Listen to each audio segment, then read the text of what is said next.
Israel Hamas के बाद अब हिजबुल्लाह के साथ भी जंग की तैयारी कर रहा है। इजरायल के नेताओं ने अब खुले तौर पर धमकी भी देनी शुरू कर दी है। जब से इजरायल हमास युद्ध शुरू हुआ है तब से हिजबुल्लाह ने भी अपनी टांग अड़ा रखी है। हिजबुल्लाह लड़ाकों ने लगातार बमबारी कर इजरायल की नाक में दम कर रखा है। हिजबुल्लाह के ताबड़तोड़ हमलों से इजरायल कई मोर्चों पर युद्ध लड़ने को मजबूर हुआ है। ऐसा माना जाता है कि ईरान के बूने प्रॉक्सी वॉर वाले जाल में इजरायल फंस गया है। यही वजह है कि हिजबुल्लाह के हमलों से त्रस्त हो चुके इजरायल ने अब लेबनान पर सीधा युद्ध थोपने की धमकी दे डाली है। हालांकि इस बात से इजरायल भी वाकिफ है कि अगर एक साथ दूसरा युद्ध शुरू होता है तो इसका दुष्परिणाम उसे भी झेलने के लिए तैयार रहना पड़ेगा।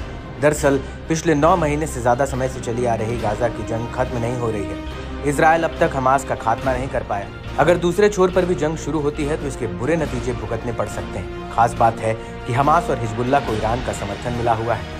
ईरान इजरायल की कट्टर दुश्मनी बरसों पुरानी है। इनके जरिए ईरान इजरायल को लगातार नुकसान पहुंचा रहा है। हिजबुल्लाह हमास के मुकाबले कई गुना ताकतवर है। इस समूह के पास मिसाइल और रॉकेट्स का बड़ा जखीरा होने के साथ साथ अपनी मजबूत इंटेलिजेंस यूनिट भी है।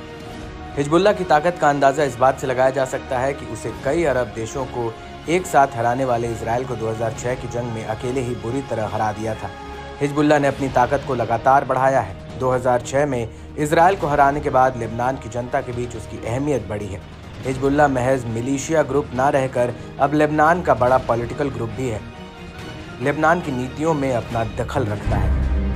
ऐसे में अगर जंग छिड़ती है तो इजरायल की मुश्किलें काफ़ी बढ़ सकती हैं। इजरायल की तैयारी और उसके सैन्य भंडार पर भी आशंकाएं बढ़ने लगी हैं। इजरायली न्यूज़ चैनल 12 के मुताबिक इजरायली बल हिजबुल्लाह के साथ सीधे टकराव को लेकर खतरनाक हालात का अनुभव कर रहे हैं। वह कई सैन्य उपकरणों की कमी से जूझ रहे हैं। इजरायली सैन्य कमान अब ऐसे दावों का खंडन करता है, मगर हाल में हुई अंदरूनी जांच में यह साबित हुआ है कि इजरायली बलों के पास ballistic armour, helmet, optical sights और बम सूट समेत कई आवश्यक साजो सामान की भारी कमी है। ये सभी जंग में लड़ने वाले जवानों के लिए जीवन रक्षक उपकरण माने जाते हैं। दावा तो ये भी किया जा रहा है कि इजरायली हथियारों में कमी के चलते जंगी मैदान पर काफी चौंका देने वाले नतीजे सामने आए हैं। इजरायली सैन्य उपकरण, जिसमें बख्तरबंद वाहन और टैंक शामिल हैं, इनमें से काफी सिस्टम सैन्य ग्रेड उपकरणों की सामान्य गुणवत्ता से भी मेल नहीं खा रहे हैं।